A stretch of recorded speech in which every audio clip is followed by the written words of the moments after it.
Yo, what's up mga boss and ma'am? For today's video, gagawa na naman tayo ng portrait tattoo. Ayan, pinatattoo niya yung kanyang air mat sa tagiliran kung saan part na medyo mahilap. At ayan, nangangalahati na nga po tayo. Medyo nakikinita-kinita na nga po natin yung buong kabuuan. At yan ang ating finished product, mga boss and madam.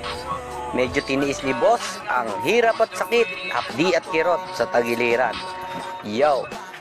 Nash Khalifa, kung ibig nyo pong magpatattoo, PM nyo lang po ako. Open for home service, day and night, kahit saan pa yan. Basta abot ng pamasahe. God bless and peace out!